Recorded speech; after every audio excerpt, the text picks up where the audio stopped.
Una saga nórdica nos habla de cómo el dios Thor, el dios del trueno y el protector de la humanidad, desafía constantemente y reta al rey Olaf Tryggvason, quien se ha puesto de meta en la vida convertir toda Noruega al cristianismo.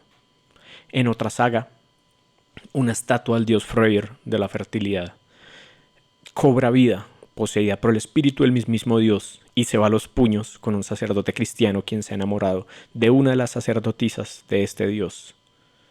Por otra parte, el protagonista de la saga de Egil toma una cabeza de caballo, la une a una vara en donde talla símbolos mágicos y lo clava en el suelo para lanzar una maldición al rey y a la reina de Noruega por su tiranía, haciendo que los espíritus del territorio se enemisten con ellos y no les den tregua hasta que hayan sido sacados corriendo del trono. ¿Qué tienen todas estas descripciones en común? Todas son profundamente políticas. Mientras tanto, en la actualidad, los practicantes del ateísmo debatimos acerca de si la tradición nórdica debería ser politizada o no, si debería mantenerse al margen de la política. Yo creo que siempre ha sido política.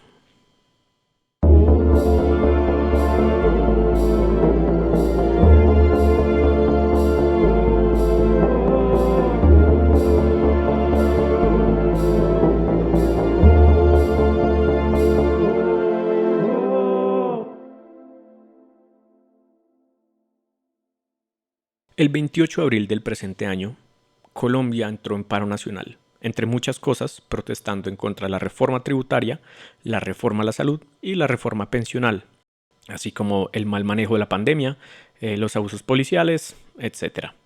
Al poco tiempo, varios practicantes de alguna de las ramas de espiritualidad o religión nórdica se manifestaron a favor del paro. Al poco tiempo, un segundo grupo se manifestó en contra del paro nacional y un tercer grupo se mantuvo abstemio de cualquier tipo de opinión. Y eso nos lleva a una discusión que es tan antigua como el reconstruccionismo de la tradición nórdica en sí, y es si el hetenismo debería ser político o no, si el hetenismo es político o no.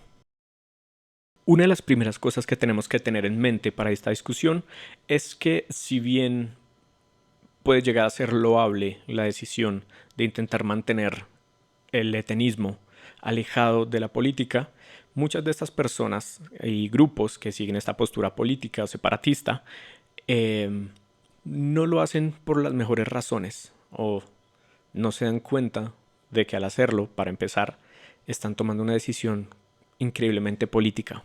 Y esto se debe a que muchas de estas personas piensan que la religión no se debe mezclar con la política precisamente por el contexto cultural cristiano en el cual nosotros vivimos hoy en día.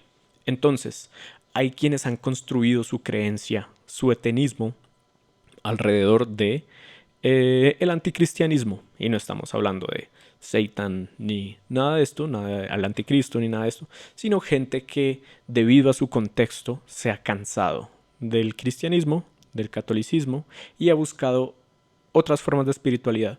Y a veces esto lleva al error de pensar que el hetenismo en cualquiera de sus formas, llámese Ausatru, Odinismo, Vanatru, Thursatru, Jotnatru, etc., va a ser completamente lo opuesto y va a ser radicalmente opuesto simplemente por el hecho de ser diferente. Y lamento decirles, este no es el caso. Hay muchas similitudes entre el catolicismo, el cristianismo y el hetenismo. ¿Por qué? Porque son religiones. Buscan cosas muy parecidas al final de cuentas. Entonces, no es algo de lo que podamos escapar tan fácilmente. Además, por la clara influencia, el influjo cultural que tuvo el cristianismo sobre los pueblos nórdicos, no es tan fácil de separar. Y si lo intentan, bueno, allá ustedes. Eso también lleva sus propios problemas, de los cuales hablaremos en algún otro punto. Pero bueno, muchas de estas personas ven posturas como el diezmo, la aparente unión entre Estado e Iglesia que hay en muchos países latinoamericanos, pese a que se declaren países laicos, ¿no? Viva Colombia. e intentan evitar todo esto, precisamente tomando una postura de antítesis de aquellas cosas. Eso genera un problema bastante grande que personalmente he visto una y otra vez en los territorios latinoamericanos. Y ese problema es que los practicantes no conocen sus derechos, no conocen sus deberes y no conocen las vías de acceso a la justicia que tienen por ser practicantes del etenismo. Hay incluso quienes piensan que la práctica del etenismo es ilegal, que debe ser clandestina y todo se intenta llevar en la oscuridad de la noche porque o llaman a la policía a decir que están haciendo brujería o bueno, otras cosas. Entonces la gente tiende a pensar que el etenismo es ilegal, lo cual no podría estar más alejado de la realidad. Simplemente hay que conocer cómo funcionan las leyes de cada uno de los países en los que vivimos y es básicamente eso, seguir los conductos regulares para lo que sea, llámese una práctica en un territorio nacional, etc. Entonces, ¿qué ocurre? Hablándolo en términos simples, muchas de estas personas se dejan meter los dedos a la boca cuando se trata de las leyes que los cobijan y que cobijan su libertad de religión. Y eso, por supuesto, es bastante negativo. Y al hacerlo, ya sea por una cuestión de decisión, de no querer tener nada que ver con el Estado, ya sea como una postura de antítesis al cristianismo, en cualquiera de estos casos, eso es profundamente político. Ahora, para entrar a este debate, lo mejor que podemos hacer es mirar hacia el pasado, ¿no? Para saber si el etenismo es político, si debería ser político, para poder tener a cabo esta discusión, tenemos que preguntarnos si lo era en el pasado. Y por supuesto, cuando estamos hablando de política, no estamos hablando de lo que se hace en una casa de leyes, en un congreso, en un senado, etc.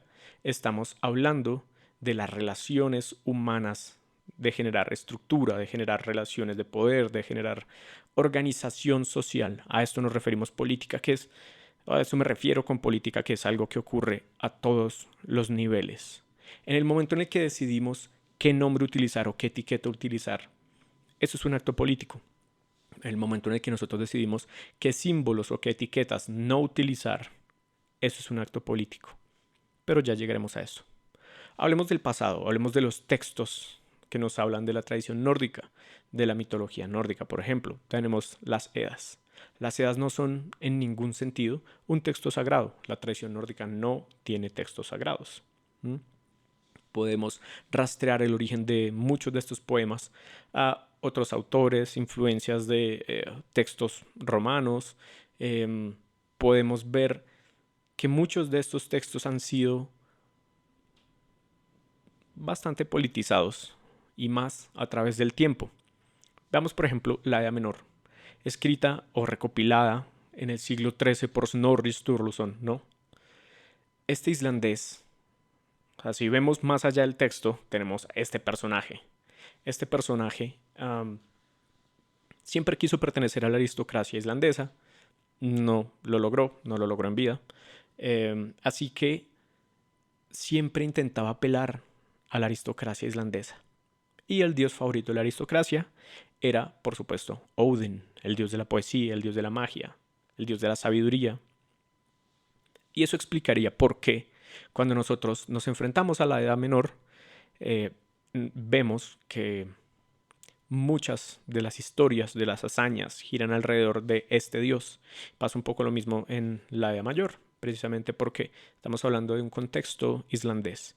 Y más allá de eso, interesantemente, las historias de Odin suelen ser historias de combates de sabiduría. ¿Quién sabe más? ¿Quién sabe el origen de las cosas? ¿Quién sabe? ¿Quién puede encontrar formas de dejar a la otra persona sin palabras? ¿Cómo lo sería una batalla entre aristócratas y escaldas en la Islandia del siglo XIII? No muy diferente. Mientras que, por otra parte, tenemos a Thor, que es el dios de los campesinos. ¿Y cómo son las historias de Thor? Las historias de Thor implican fuerza, implican labor, implican esfuerzo físico, cosas que no son ajenas al hombre del común. Incluso, Thor pareciera no darse cuenta que vive en un mundo rodeado de magia y hechicería Y así es como lo pueden engañar una y otra vez, porque él tiene una mente de humano para apelar al humano del común. Cuando Thor llega con Loki a Utgard, les ponen muchas pruebas, que son pruebas difíciles, sí, por supuesto, pero no son imposibles. De hecho, son concebibles para el ser humano. Beber mucho, comer mucho, correr muy rápido, levantar un gato, pelear con una anciana. Son cosas que la gente del común podría verse haciendo a ellos mismos, pero con un giro. Todo esto era una magia, todo esto era ilusión y todo esto era mucho más de lo que Thor creía. Y este motivo en el cual Thor pues pareciera más humano en términos de su percepción de la realidad que un dios es recurrente porque las historias de Thor apelan al campesino, a la gente del común, mientras que las de Odin no. Esto es, por supuesto, no sé si debo decirlo, bastante político, desde el momento uno, ¿no? Ahora, si tuviéramos recopilaciones de historias de otras regiones, posiblemente nos contarían diferentes historias o nos contarían las mismas historias de manera diferente.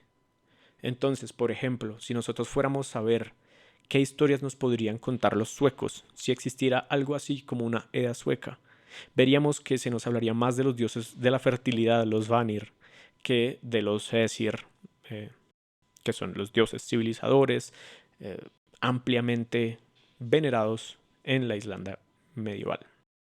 Ahora que hablamos de Thor, el dios del trueno, el protector de la humanidad, el dios del común y del campesinado, no debería extrañarnos que hubiera sido precisamente ese dios el que se erigiera como un estandarte de la lucha en contra de la colonización cristiana, ¿no? De la conversión de Escandinavia al cristianismo. Y tenemos bastantes historias de Thor enfrentándose a los reyes cristianizadores personalmente. Dependiendo de quién cuente la historia, Thor gana o este rey gana, porque eh, también controlar las creencias de la gente es controlar la política. ¿Mm? Por esta misma razón, el martillo de Thor, el amuleto que nosotros llevamos, pareciera haberse convertido en algún momento en un símbolo de resistencia en contra del cristianismo en Escandinavia. Y las personas que lo llevaban, pues claramente quería que al verlo la gente supiera que ellos seguían y veneraban a los dioses antiguos en lugar de al dios nuevo que había llegado. Esto, por supuesto, acarrea un montón de consecuencias que podían llevar a la persona a su muerte, um, completamente político, por supuesto. Y hoy en día funciona muy parecido. Muchas personas llevan el martillo como modo de protesta en contra de eh, la cultura generalizada, generalmente cristiana, la cristianización cultural, something, something. Mientras que otras personas lo utilizan como un accesorio de moda. Y otras personas lo cargan por otros motivos, ya sea por protección, mostrar su vínculo con ese Dios, y pueden llevarlo por fuera para que lo vea todo el mundo, o lo pueden guardar, y eso también es una decisión muy personal, completamente política. Van a ver que va a estar diciendo esto todo el tiempo. Bien, ya están avisados. Pero sí, no es muy diferente a cómo se utilizaba en el pasado el amuleto del martillo de Thor. Ahora, si vemos las piedras rúnicas, especialmente las piedras rúnicas de Suecia, eh, hay algún punto aparentemente posterior a la conversión en que muchas de estas piedras, bueno, algunas de estas piedras empiezan a presentar motivos de martillos, como el martillo de Thor. Y lo interesante es que lo hacen de tal forma que bueno, están estas formas de martillo en donde antes estaría una cruz y donde mucho antes de esa cruz estaría un árbol, posiblemente representando al Yggdrasil.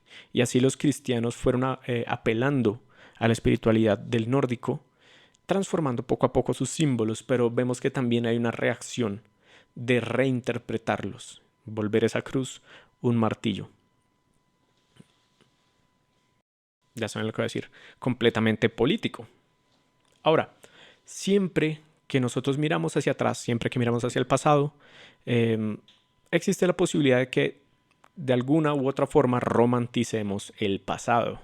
Eso es lo que pasó en el siglo XIII, eso es lo que le pasó a Snorri o a Sæmundur, que aparentemente recopilaron las Eddas. Ya habían pasado un buen par de siglos desde la cristianización de Islandia y también desde el fin de la era vikinga, ¿no? Estas personas no eran vikingas. Estas personas tenían el imaginario vikingo y lo reinterpretaron a su manera.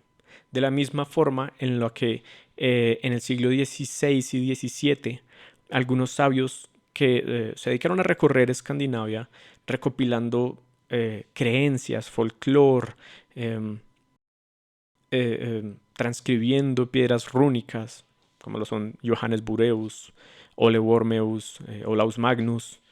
Estas personas también cayeron en un romanticismo de su propia cultura, un nacionalismo del siglo XVII, y las interpretaron de la manera que les parecía más válida.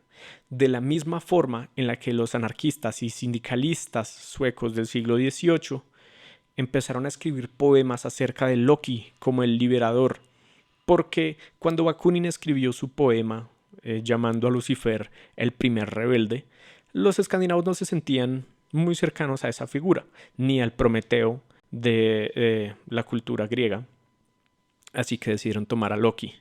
Eso es completamente político. E irónicamente, de ahí saldría muchas de las posturas que terminarían convergiendo en lo que hoy llamamos las tradiciones acausales, o las ramas acausales de la tradición nórdica, como el Jotnotru, el Rokatru, el Thursatru y demás. También ocurrió, por supuesto, con los nacionalistas del siglo XX en Alemania, que quisieron tomar la historia de los pueblos nórdicos y germánicos para intentar justificar sus posturas de odio, ¿no? Y sus teorías raciales. Ocurrió también en los años 70 dentro de los partidos verdes de Escandinavia, cuando tomaron esta perspectiva de la tradición nórdica más enfocada al Seder, más enfocada al trabajo con la tierra y a la conexión con la tierra y con los espíritus, en lugar del sueño valhálico de que el nacionalismo promovía, ¿no? Completamente político. De la misma manera en la que hoy en día, al tener este debate, estamos siendo políticos. En el momento en el que nosotros elegimos cargar el martillo, estamos haciendo un acto político. En el momento en el que decidimos dejar de usar ciertos símbolos como la esvástica, porque pese a que la esvástica claramente aparece en muchas culturas y podemos hablar de lo sagrado de este símbolo en Oriente, contextualmente nos puede llevar a malentendidos y situaciones incómodas que no queremos. Estamos reorganizando nuestros símbolos espirituales para tener una convivencia más sana. Si eso no es política, no sé qué lo es. El momento en el que decidimos dejar de usar runas como la runa Ózala, porque han sido vinculadas a los movimientos nacionalsocialistas, o la runa Tyr, que hace un par de años fue utilizada por los grupos nacionalsocialistas de Suecia para promulgar sus ideas. En el momento en el que dejamos de usarlas como símbolos individuales, eso también es un acto político. En el momento en el que decidimos utilizar esos símbolos precisamente para no permitir que estos grupos se apropien de ellos, eso también es un acto político. El momento en el que decidimos tener el debate de si una pasarela de un partido político conservador en Estados Unidos está hecha con la forma de una runa que solo existe dentro de las creencias nazis, también estamos haciendo política. Y podemos hablar de muchos ejemplos tanto en el día de hoy como en el pasado. Es decir, tenemos el ejemplo de Egil con el Nithstang, con esta vara de maldición,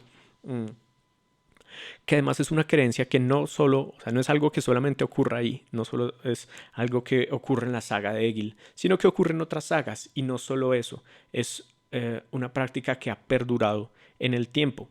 Cuando se reveló que el primer ministro de Islandia hacía parte de los Panama Papers, la gente salió y montó Nithstang en las protestas. En el momento, bueno, y políticamente hablando, hay muchos otros ejemplos. Incluso el mismo creador del Ausatru, Svein Bjornstein, erigió un Nitstang en contra de bases militares en Islandia, bases militares estadounidenses en Islandia, para protestar sobre los 40 años del uso de las bombas atómicas en Japón, en Hiroshima y Nagasaki. Absolutamente político. El creador del Ausatru. Pueden investigarlo, está en internet está todo.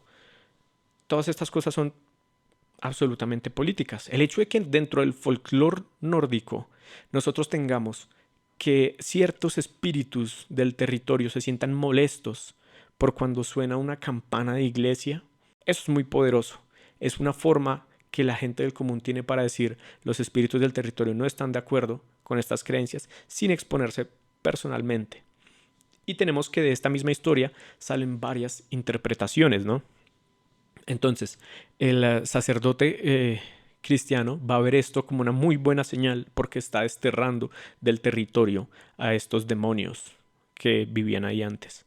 Mientras que el etenista va a ver esto como una terrible señal porque no hay nada peor que vivir en un territorio sin espíritus. Y eso lo sabe el etenista. Misma historia, va a tener dos interpretaciones completamente diferentes y va a ser tomada y la narrativa que va a ir desarrollando va a ser completamente diferente en ambos casos. Así es la política, mis amigos. Tenemos otros ejemplos, incluso adentro de las mismas Edas. Tenemos, por ejemplo, el poema del Grimnismol, en donde el dios Odin se hace pasar por un vagabundo y entra al palacio de un rey que no lo trata muy bien. Digamos que no sigue las reglas culturales de la hospitalidad y termina encadenando a este vagabundo, que resulta ser Odin, al lado de entre dos fogatas, por varios días con sus noches, y solamente es el hijo de este rey quien se conmueve del vagabundo y le ofrece algo de beber, y entonces este hombre empieza a hablar de tal forma que tanto el rey como el hijo se dan cuenta que se trata de Odin, y el rey en su desesperación por liberar al dios, termina apuñalado por su propia espada, se resbala, cae y muere por su propia espada. Esto es el tipo de moraleja de trata bien a los extraños. Es un comentario social, es un comentario político que nos habla de la hospitalidad, nos habla precisamente de cómo la tiranía, de cierta forma, o los tiranos, o incluso el más alto rey, tiene que convalecer ante el rey de los dioses, quien por momentos es el más humilde de los hombres, ¿no? Y todas estas cosas. Hay muchas otras sagas que podemos leer desde la perspectiva cristiana, por supuesto, o podemos leer desde la perspectiva etenista, y hay sagas en donde se va a ridiculizar al dios cristiano y hay sagas donde se va a ridiculizar las prácticas y los dioses del etenismo. Así que bueno, ya saben, no evadan el tema. No eviten estas discusiones, son muy importantes para la tradición, así es como nosotros estamos construyendo y reconstruyendo. No estamos viviendo una religión ni en una sociedad del pasado, estamos creando una nueva religión con las bases de aquellos que ya han venido antes. Por favor, también entérense de sus derechos, entérense de cómo funcionan las leyes de su país, de dónde caen ustedes como practicantes de alguna rama del etenismo dentro de esas leyes. Es muy importante, ya sea que quieran generar comunidad, ya sea que quieran seguir en solitario, que es decisión completamente personal y muy política. Entérense, el conocimiento al final, y esto nos lo dice los diferentes poemas de la tradición nórdica, el conocimiento es poder, ¿no? Muchas gracias por acompañarme, espero que este video haya sido útil para ustedes de alguna forma y me interesaría saber qué piensan al respecto, así que bueno, escriban en los comentarios cualquiera que sea su opinión acerca de si el etenismo debe ser una religión política o no, o si puede no serlo. Y bueno, este es el inicio del proyecto de Patreon que habíamos estado organizando desde hace mucho tiempo con muchas personas. Gracias por todo el apoyo, gracias por toda la ayuda. Y bueno, vamos a estar hablando de este tema en el Discord semanalmente. Vamos a tener debates, charlas, updates. Así que si les interesa todo esto y si les interesaría ver más contenido de este tipo, por favor consideren apoyarme en mi Patreon. Adicionalmente, voy a estar hablando de este bello libro este mes. mensualmente voy a estar haciendo reviews de libros. Este mes le tocó a The Nordic Animist Year, escrito por Rune Hjarno Rasmussen. Y no lo he leído todo, pero siento mucha afinidad por las teorías de Rune Hjarno. Además, siento este proyecto muy cercano porque yo participé como artista dentro del calendario nórdico. Eh, Eso también para las personas que decidan o que estén al borde de decidir si apoyarme en el Patreon, voy a estar subiendo contenido, historias, noticias acerca tanto de mis estudios como de mi arte, cómics todo el tiempo. No sé si ya vieron el cómic del Patreon. Espero que les haya gustado. A algunas personas les pareció que era demasiado seria hasta el final. A otras personas les gustó bastante y estoy agradecido por eso. Y bueno, tengo que darles la mala noticia. No voy a hacer ningún artículo acerca del uso generalizado de stickers de gaticos dentro de practicantes de cualquier forma de paganismo o hechicería. Era una gran idea, sí, pero pues es decir, si pensaban que lo iba a hacer solo porque lo dije en mi muro, bueno, la culpa es un poco suya, ¿no? Pues es un meme, no va a ocurrir, lo lamento.